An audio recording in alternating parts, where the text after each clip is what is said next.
Hey everyone, welcome to Signals from the Frontline, your every Wednesday live cast brought to you by Frontline Gaming and yours truly. But this is a special one because, bittersweet, sad to say, but also with a lot of joy, this is going to be my last time as the permanent host of Signals from the Frontline. So as most of you know, we brought on the infamous Val Heffelfinger to become the creative director of the FLGN. And as a part of that vision, he wanted to get rid of the old man and bring in some young bucks. Just kidding. It was also my idea. But Val has a vision for where we're going to go with the FLGN. I'm very excited to see what direction that he takes it in. And I'm also really excited to see these fresh faces come in and take over Signals from the Frontline. So I just want to say thank you to everybody for hanging in there with us over the past decade that I have been the primary host of the show. From way back in the old days when we were recording on a $10 microphone on Frankie's laptop on a workbench with the bus coming by and stopping every couple minutes, and all the way up to now where we have a semi-professional production. And it's been a real joy to be a part of this with all of you. And it wouldn't be possible without all of you tuning in and week out, sometimes twice a week, depending on the year. And I just want to say thank you sincerely for being a part of this journey with us. And it meant so much to me to be able to talk to all of you every week. It was really a pleasure. One of my favorite parts of this job. But as with all things, this chapter is going to come to a close, and we're going to hand it over to some young guns that are very excited to take it over and take it in a new direction, while still giving you the same Signals from the Frontline topical content that you're used to. They'll be covering what happened in the week, what's going on in the ITC, and all kinds of community news. And I have no doubt that they will do a much better job than I ever did. So thank you so much. I'm off to new endeavors. Of course, I'm still going to be here at Frontline Gaming. And as my administrative duties have become larger, my time is needed elsewhere. And I have a couple ideas for some new podcasts that I want to host. No definite date on when that's going to kick off. I think it's going to be nice to take a little bit of a break and just kind of chill as I've been doing this week in and week out for 10 years. But I will be back. You'll get to hear my scratchy, gravelly voice again at some point in the future, I'm sure. And until then, thank you so much for joining us. Be excited about what's coming next on Signals from the Frontline with the new hosts. And I'll see you at the next ITC event.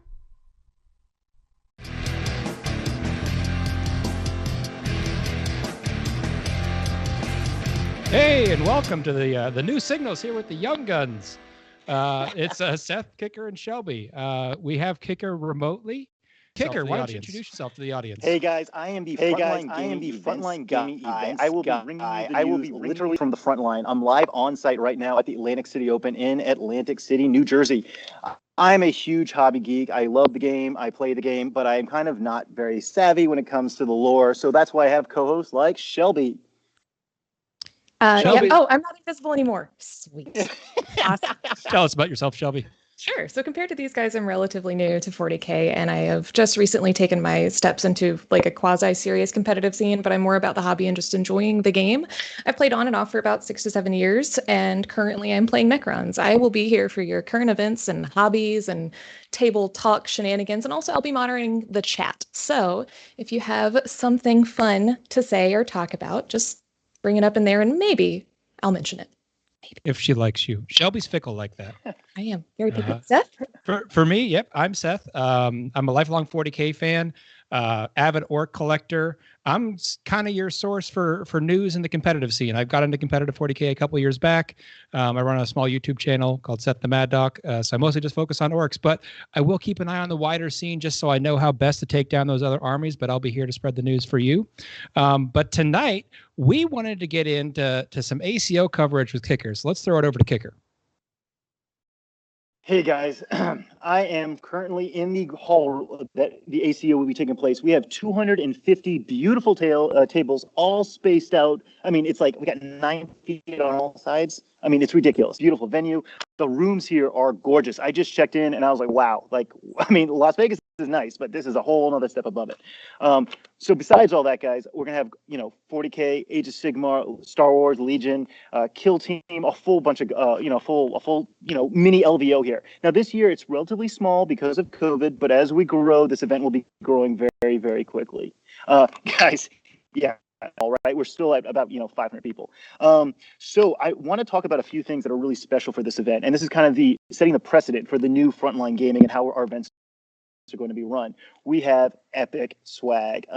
Guys, we've got these beautiful dice. Everyone's going to get a pair of die. It doesn't make it Legion, Lord of the Rings, or 40K. You're going to get some beautiful Age of Sigmar, some beautiful Atlantic City die. So we have posters. Everyone will be getting this epic poster that is done by Thomas Goatboy, the legendary 40K artist. But then we have the challenge coins. Guys, the challenge coins are beautiful. These are cast metal challenge coins, the size of an objective marker, but more importantly, they're going to earn you perks at other events down the line. Guys, have you heard about this swag at all? I think we kind of talked about it a little bit with you guys. Swag. Yeah, you kind of announced it on the social media pages here the last few days, but it's kind of you can collect them at different events, and then you can kind of cash them in for different things as we go. Yeah, I'm already missing the first one. That's not a good start. Shelby, Valid. It seems like you should probably try to go to some events. What? No. I will be getting mine tomorrow. Yeah, I'll see you tomorrow. Every event that we'll be putting on will have a challenge coin. Whether you're playing Age of Sigmar or 40K, you get one of these really cool, challenge coins.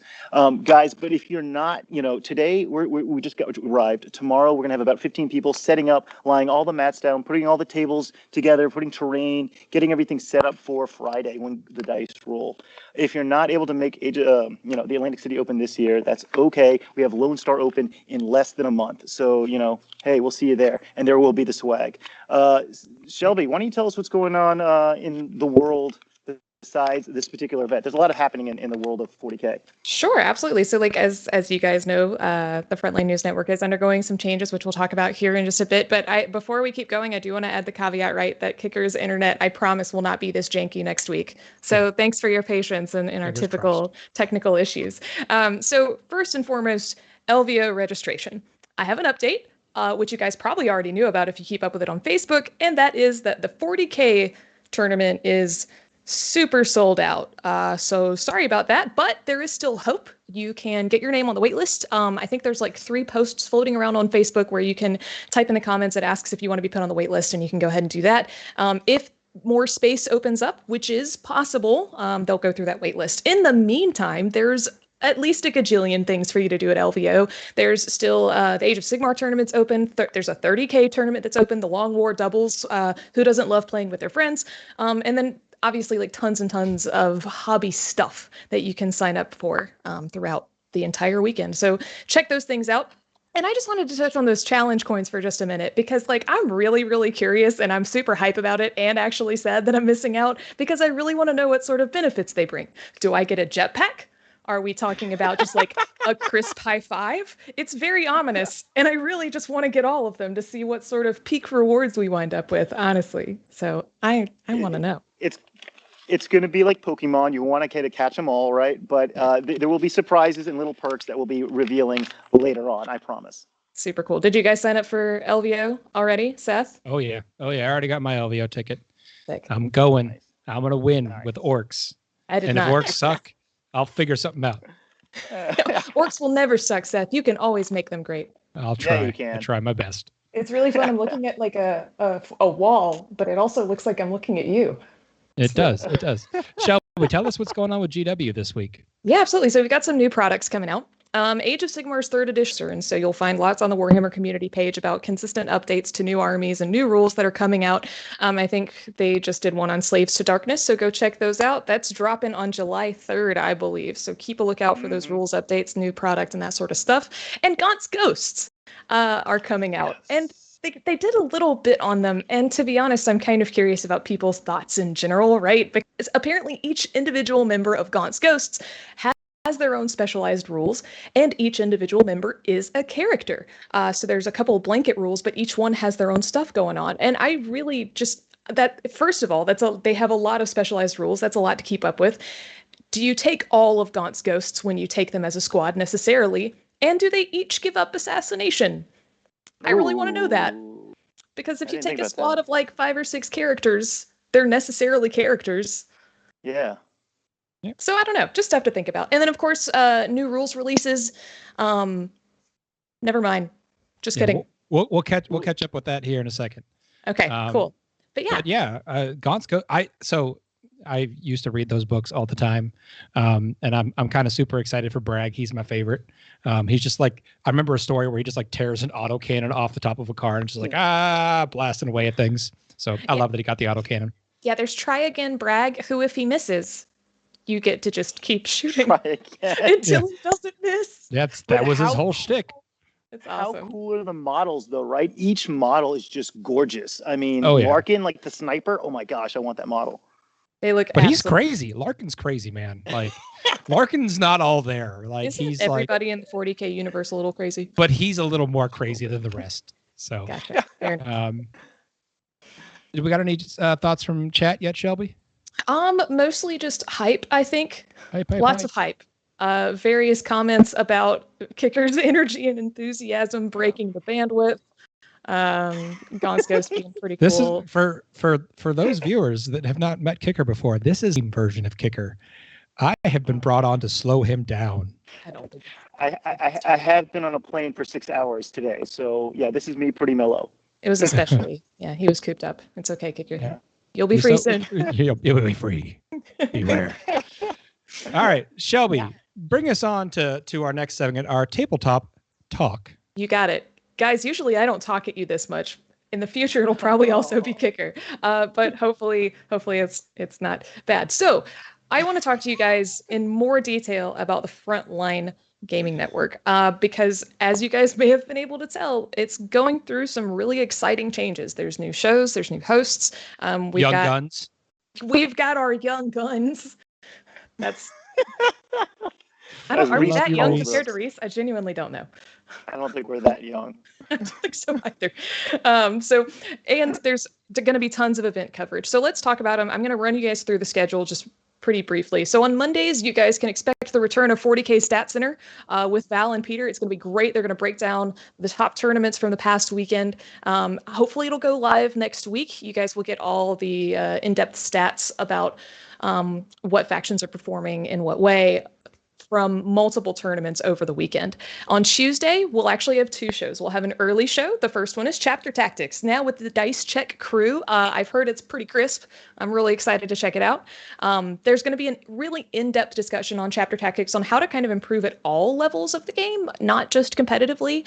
It's going to be a little bit more of a catch-all show from what I understand. I think it actually went live this past Tuesday. They were live like 20 minutes before we started today. Cool. That's fine. Yeah. So there's also the late show. Also on Tuesdays is the late show, which I am personally super stoked about. It's called the Grim After Dark. It's ironic that grim. This is with our beloved John and Danny of Mob Rules infamy. I've missed them, and I'm so excited to see them in this new role. So Grim After Dark is supposed to be this lighter look at what's happening in the 40K scene. So we're talking like about competitive stuff and what's going on and with various events. But they're going to be doing interviews with content creators and lore, and they're obviously hilarious. So that's going to be in there. If you don't catch Danny's sarcasm at least once a week, you're really missing out. And the 41st millennium is always grim. Maybe it's more fun. After dark. That's what it says. I had to read that. That is their description of their show. So that goes live next week. I'm really excited. Wednesday, obviously, you have us. I don't know what else to say. Yeah. In the future, we're probably going to try to do this at 9 p.m. Eastern. We just were an hour later this week to give Chapter Tactics some space because they had to do Wednesday this week. For sure. So look for some more consistent schedule changes. And then Thursday, you're going to have the Thursday show. I don't know if it's going to have another name or if it's just going to be the Thursday show, but that's their official name. That is their official name. That's the name. That's the legit name. So that's going to be Paul Murphy, Adam Camilleri, Camilleri, and Camilleri. PJ. He's Australian. It's okay. I'm sorry. So that one's going to be about getting you guys hype and really, really excited for upcoming weekend events. They're going to do more coverage about the very specific event that's going on, what meta may exist. They're going to break down any notable players that may be in the scene and in attendance, and they're going to give you a little bit more detail into the info you need for our competitive community. And that will go live tomorrow. So once you're done watching this tonight, you have something to look forward to tomorrow. And I'm sure they're going to be covering mostly ACO stuff, right? Yep, that is the plan. I talked to Adam Camilleri. He is the Australian version of Kicker, continuous ball of energy, and they are going live tomorrow. Yeah, pretty check 'em out. stoked. For sure. Well, I'm excited. What do the listeners think about all that? Shoot some questions in the chat if you guys are listening. It's mostly just John Quinnell talking about himself. We love you, John. But, a lot of people have been talking about his show. I mean, that show is going to be like a late night talk show. It's going to be amazing. Yep. I can't wait to watch it. I believe we equated Danny to the guy that just kind of laughs and says, "You are correct, sir," the entire show. So Supreme Grandmaster Azrael has made an appearance, and he says, "Greetings, Seth and Shelby."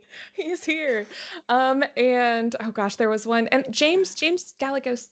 Yeah, James is looking forward to seeing us at Triple Threat. I am also excited to see us at Triple Threat. We'll be there, man. It's gonna be great. Yep. Thanks, guys. Right. Keep comments coming. Yep. All right, let's hop into the competitive news.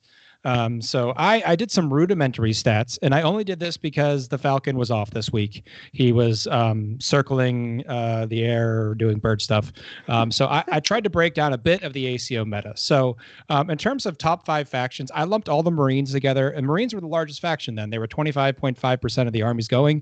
Drukhari was second most at 12.9. That doesn't surprise everyone. ACO is not running the new Drukhari FAQ, so they're still a very strong army. Necrons were surprising third at 8.6%. I kind of surprised to see that high, but they're there. They're trying. Death Guard at 7.2, and then number 5 was Sisters at 6.1. Within the Marines themselves, if you try to split them out to see what's the most popular Marine chapter, Dark Angels came in at 28.2%, and then second and third were both Blood Angels and Space Wolves. They tied at 12.7% of the Marine lists. So exactly 12.7. Exactly 12.7, Shelby. Exactly. I don't mess around with anything that's inaccurate here. Okay, this is a serious show. Serious. Only real numbers. Correct. So if you look at the super factions, 45% of the field is Imperium, 18% was Eldar, 16% was Chaos, 8% was Necrons, 4% Hive Mind, my beloved Orcs at 3.9%, and Tau brought up the rear at 2.5. Now, interesting thing, in hopefully tomorrow we'll hear a little bit more about this from the Thursday show, but that Tau percentage is where Richard Siegler is, folks. He has gone back to the greater good. Are you serious? Yeah, he's playing Tau for the event. So even though that's a small percentage, there are some serious players in there. Looking at the competitive scene at a wider view beyond ACO, I saw a player kind of make a reemergence this week that I thought was worth pointing out. Matt Root was the 2016 ITC champion, and he this past weekend was the winner of the Bug Eater Major. And I know Matt, so I reached out to him and I kind of started chatting with him, seeing if he was getting back into the scene. Now, Matt, his work life has shifted, is starting to slow down some. So he's starting to get back into the competitive scene. He's been slower the last few years, but now he's going to try to get back into it. So we might see him back in the scene, and maybe not this year, he says, but maybe next year he can make a run at the repeat championship, which would be the first player to repeat as the ITC champion. Oh, wow. Interesting. Okay. No pressure on him whatsoever, right? Yeah. Not at all. So looking forward to seeing Matt get back out in the scene. He's a great guy. He's a fellow Orc fan like myself. And then there's been a bunch of new rules coming out in the last week or so. So big shifts in the meta. Sisters Codex dropped. That'll be on the streets, I believe, this weekend. Will be actually out in stores. AdMech just hit the streets like last week. We have the new secondaries from Chapter approved. And a lot of events are going to start using that going forward. We have the big FAQ, which included a lot of nerfs to Drukhari. So that's going to shift kind of the power balance of those upper tables. So we're going to see a lot of movement, I think, in the meta here in the next month or two as all of these changes start to take effect and people really start to build with these changes in mind. What do you guys think about how the meta is going to shift with all that information hitting the webs? We're going to need to wait till after ACO, right? Because ACO, none of these new rules are in effect. So unfortunately, I can't see my beloved AdMech come, tearing down all the Drukhari. We're going to have to probably wait another couple weeks. Same with the GT secondaries. Those won't be in effect at ACO this week. Yeah, I think ACO, to me, is kind of the big send-off for, I like to think of what we've been playing so far as like 9.0, and now that we've got like the new chapter tag or the new chapter approved, and a lot more of the new codexes for the edition. We're kind of getting into like 9.1. So I think this is the big send-off party for 9.0, and we're heading forward into 9.1 at this point. Sure, and we'll see how it all goes. I think at Lone Star Open, that will be really, really interesting to watch. Yep. And I think there's a mall in the mall or something. There's like a giant. That sounds like a name someone would make for a 40K tournament. I'm pretty sure they're trying to reach major status, like down here in the south somewhere. So they can add another M to it, to the mall major. Oh my God, yes, it's great. And now I'm feeling a little overwhelmed at all the new product coming out. I feel like everything got stopped up at a floodgate, and suddenly GW is like, unleash hell, and now it's gone. And there's just so much stuff. Add my signal. Unleash hell. Exactly. Skylar says, tell the community not to contribute to Kicker's need for Kroot bits for his AdMech. Kroot and AdMech. What are you doing there? I'm okay. So I love the hobby and I love converting models, and I've been trying to find Kroot bits to put on my Caesarian Rust Stalkers to make them kind of like more, I don't know, like more tribal looking or something. Yeah, more sneaky. So apparently, if you have Kroot bits, hit me up and I will pay a nice sum for them. We just said not to. The chat just said don't do that, community. So don't listen to Skylar, community. Give him the Kroot bits. I would love. Right. What else you got, Seth? Let's do the ITC recap, and then let's get into the rapid fire round thing. So the ITC recap. So for 40K, number 5, we have Mark Ash this week. Number 4 is James Kelling. Number 3 is Brad Chester. Number 2 is Colin McDade. And your number 1 is Sean Naden. For the 40K hobby track, we have Nicholas Wenker at number 5, Osius Aduna, number 4, Marshall Peterson at number 3, JT Stiegler at number 2, and Rick Hill as your number 1 for the 40K hobby track. Congratulations, guys. Hobby track folks, if you can send us pictures, we would love it. I'm going to keep going here in a second, but if I massively mispronounce your name on this list, please let me know. You can find me on most social media and be like, hey, man, you done screwed that up. Just let me know.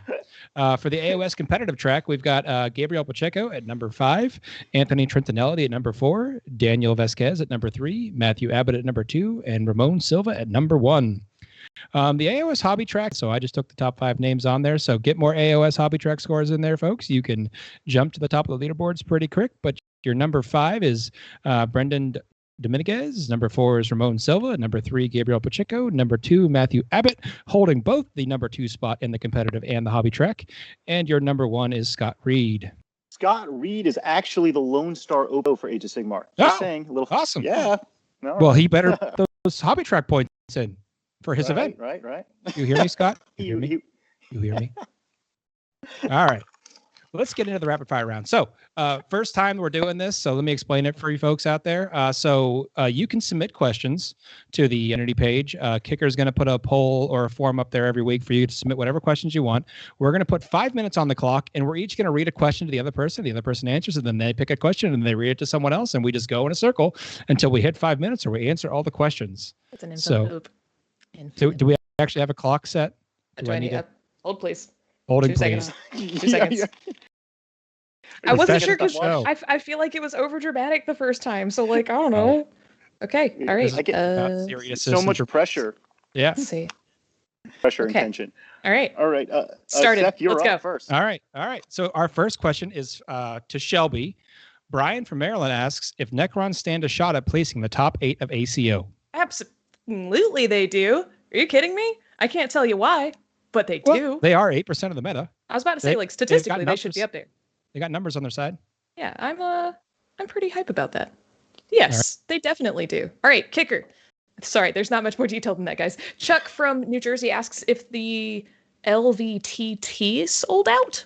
Las Vegas team tournament. Correct. Okay. Yes, that's sold out in like 3 or 4 days. Like that's totally sold out. But we have a wait list, and we're trying to add in a few more tables so that we could probably get 3 or 4 more teams in there. So there is a wait list, and people naturally are going to drop. But yes, as of right now, the LVT Las Vegas team tournament is totally sold out.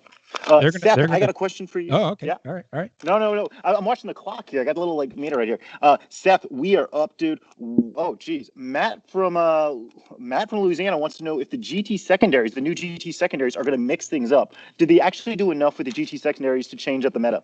Yeah, I think they took a lot of secondaries that before were all or none and made them progressive scoring, which really helps you to get some points rather than none. And a lot of the issues, right, is the armies that are the haves and the have-nots.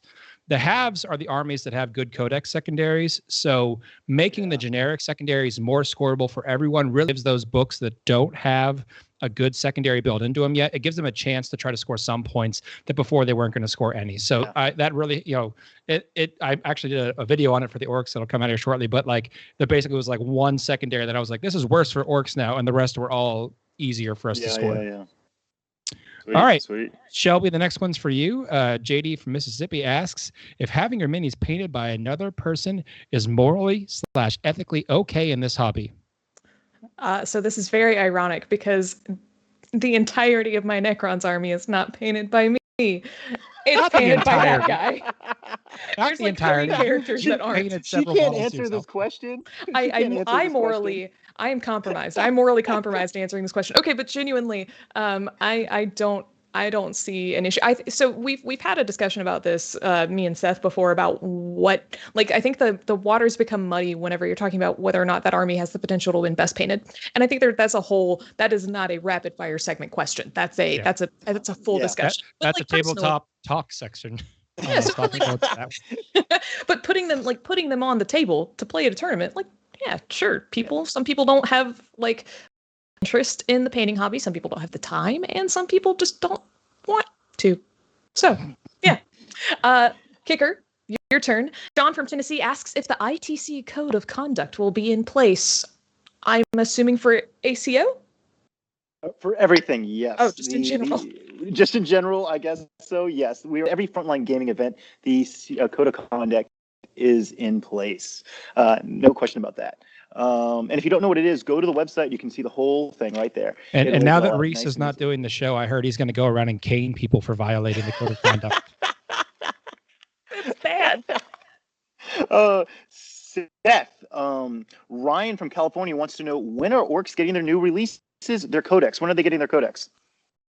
Ryan, I love you. And I hope that we get it before the end of June. Now, the Orc Codex, they said they were going to put the Codex in that Beast Snagga box before they release the main Codex wide for everyone. So it's probably going to be kind of a stagger release like Sisters was, I don't know, a year ago.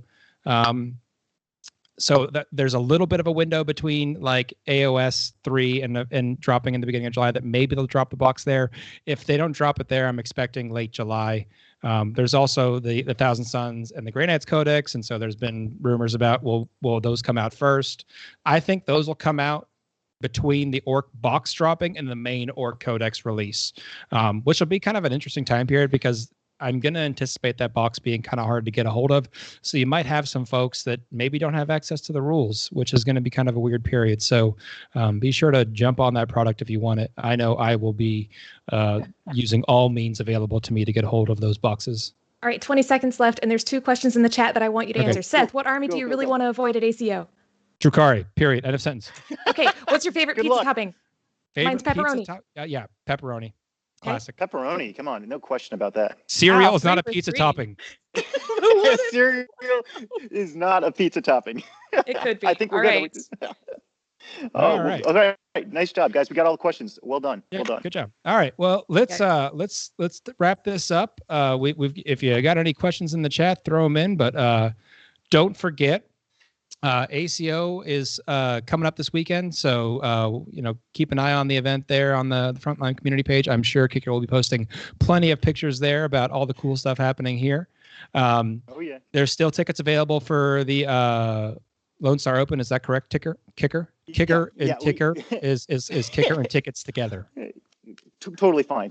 So the 40K champs does have a few more tickets for the Lone Star Open. The hotel, though, is almost totally booked. So just got to think about that. Hop on that hotel if you need to. Yeah. And I don't think you've got any other ticket sales coming up. There's still obviously tickets available for LVO that are not 40K champs, but you can still get on that wait list. Check out the other shows on the FLG network. This is really kind of the rebirth of the whole network. El Jefe, our supreme grandmaster of the network, is taking it in a great direction. I think we're going to be the ESPN of 40K here, folks. So it'll be a good time. So check out the Thursday show. That's tomorrow on Thursday, shockingly. And then next week, the whole system just starts running. So you're going to have content basically 4 nights a week, and hopefully we'll get to start streaming some events here in the near future. In that vein, Kicker, I think I'm correct that we're not streaming ACO. Well, we are not streaming ACO because we couldn't get a film crew in for this particular event, but we will be streaming Lone Star Open. Okay, so look forward to that coming up. Shelby, did we get any questions in chat? Mostly just, I think, El Jefe saying, no cease and desist letters, please, not ESPN. No, stop. So you can't control me once I have a microphone. You set us loose. Sorry, guys. But no, I don't, unless I missed them. I'm sorry if I did, guys. I don't see any last minute questions, just hilarious comments. But you can certainly catch us on the community page and get questions to us there. If you saw something this week that you wanted to follow up on, we are happy to chat because, as you can tell, we don't like talking.